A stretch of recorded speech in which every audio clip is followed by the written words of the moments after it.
সকালের দিকে ভালোই রৌদ্র উঠেছে। মা কিছু জামা কাপড় ছিল সেগুলোই কেচে কুচে রেখেছে। ভাবলাম আগে এগুলো মেলে দেই, তারপরে বাকি কাজকর্ম করব। আজ অনেকটা লেট করে ঘুম থেকে উঠেছি। আজ বললে ভুল হবে, বেশ কিছুদিন থেকে কিন্তু অনেকটা লেটে ঘুম থেকে উঠছি। ঘুম থেকে উঠতে উঠতে 8:30 বেজেই যাচ্ছে। তার মধ্যে বিছানার মধ্যে শুয়ে শুয়ে ফোন দেখা তো রয়েছে।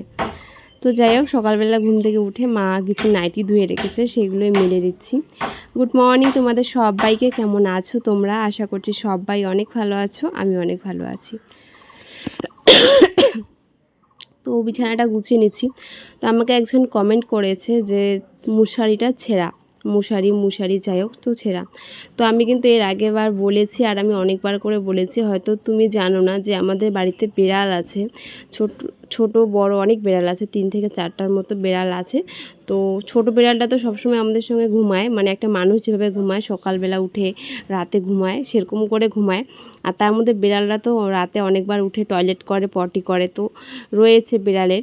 তো বিড়ালটা করে কি, মশারিটা যদি ছেঁড়া না হয় না, তাহলে সে হচ্ছিল নখ দিয়ে মানে আঁচড় কেটে কেটে মশারিটাকে ছিঁড়েই ফেলবে। এর আগে আমাদের অনেক মশারি ছিঁড়ে ফেলেছে। আর মশারিগুলো আমরা সেলাইও করি না, তার কারণ সেলাই করলে কি হবে, অন্য জায়গায় আবারও ছিঁড়ে দিবে। তাই মা বলেছে যে থাক, এরকমই থাক।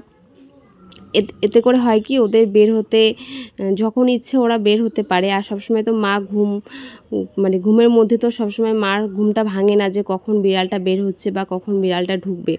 যার জন্য মশারিটা ছিঁড়েছে ওরা, আর আমরা মশারিটা পাল্টাইনি আর সেলাইও করিনি। সেলাই করে লাভ নেই, কারণ কি ওরা আবারও ছিঁড়ে ফেলবে।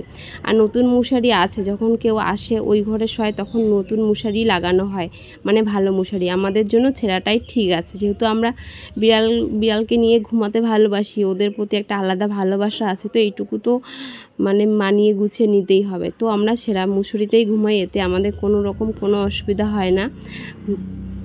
তো একজন কমেন্ট করেছিল, সে হয়তো বা জানে না, যার জন্য এরকম বলেছিল। তো যাই হোক, আমি ওই ঘরটা গুছিয়ে নিয়েছি, এবার এই ঘরটা গোছাবো। দাদু তো চলে গিয়েছে। তো দাদু যখন ছিল তখন ওই ঘর থেকে একটা ব্ল্যাঙ্কেট দাদুকে এই ঘরে দেওয়া হয়েছে।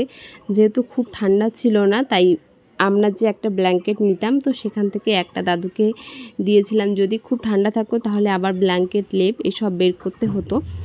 আর আমরা লেপটা এমনি নেই, ভোরবেলার দিকে নেই, কিন্তু আমরা ফ্যান চালিয়ে সারাদিন থাকি। রাতে করে একটু ঠান্ডা হয়, আর টিনের ঘরে রাতের দিকে একটু ঠান্ডাই হয়, তখন লেপটা নেওয়া হয়। তো যাই হোক, দাদু যেহেতু চলে গিয়েছে, এই ব্ল্যাঙ্কেটটা আর ওই ঘরে নিয়ে যাব না। ব্ল্যাঙ্কেটটা ভাঁজ করে আবার এই ঘরে ট্রাঙে রেখে দেওয়া হবে। আজকে আর করছি না, প্রচণ্ড গরম, ফ্যান চালিয়ে কাজগুলো করছিলাম। ওই ঘরে বিছানাটা গুছিয়ে নিয়ে এসেছি, মানে গুছিয়ে রাখা হয়েছে। এখন এই ঘরে বিছানাটা গুছিয়ে নিলাম। টুকটাক যা কাজ ছিল সেগুলো করে নিয়েছি। আর যেহেতু আমার এখনও জ্বরের ভাবটা কাটেনি, মুখটা পুরো তেতো তেতো হয়ে আছে, তো কিছু খেতে পারি না ভালো মতো। যখন যেটা মন চায় সেটুকু খাই। তো দেখো, এখানে একটা ম্যাগি খেয়েছিলাম, ম্যাগি বানিয়েছি। সেটা খাওয়ার পর মা গিয়েছিল বাজারে। তো বাজার থেকে নিয়ে এসেছিলো যে দোকানে লুচিগুলো পাওয়া যায়, তো সেগুলো না খেতে ইচ্ছে করছিল। সেই যে তরকারিটা, সাদামাটা তরকারিটা বানায়, সেটা খেতে ইচ্ছে করছিল। তো দেখো, মা কতগুলো লুচি নিয়ে এসেছে। তো মা বলেছিল বাড়িতে বানাতে, যেহেতু আমার শরীরটা ভালো নেই, তো বাড়িতে বানাতে ইচ্ছে করে না। মা এখানে অনেকগুলো লুচি কিনে নিয়ে এসেছে। আর তার সঙ্গে ছোলা আর আলুর যে ছোলা মটরের যে তরকারিটা হয়, সেটা নিয়ে এসেছিলো। তো সেটা একটুখানি খেয়েছি। আমি তো বেশি খেতে পারিনি, আমি একটা মাত্র খেয়েছি। আর সেই সবজিটা দিয়ে একটুখানি ভাত খাবো জন্য সবজিটাকে রেখে দিয়েছি। আর এদিকে দেখো, মা নিয়ে এসেছে বাটা মাছ। অনেক অনেক কিছু আনা হয়, যেগুলো ভাবি যে মুখের স্বাদে ভাবি যে এগুলো খেলে হয়তো বা ভালো লাগবে, কিন্তু না, ওই তেতোই লাগে, কিচ্ছু খেতে পারি না। তো দেখো, মা নিয়ে এসেছিলো ছোটো ছোটো যে লোকাল মাছগুলো হয়, বাটা মাছ, সেইগুলো। মা এটাই বলছিল যে মা এর আগে কখনো বাটা মাছ আনেনি, যেহেতু বাটা মাছে অনেক কাঁটা থাকে, আর কাঁটা হলো মাছ আমি খাই না, আমার গলায় বাঁধে। তাই মা সেটাই বলছিল যে তবু আনলাম, যদি ভালো লাগে মুখের স্বাদে। যেহেতু জ্বরের মুখ, কী খাবো না কিছুই বুঝতে পারছিলাম না। তো এই তো মা মাছগুলো ভালো করে ধুয়ে এখানে লবণ আর হলুদ মাখিয়ে নিয়েছে।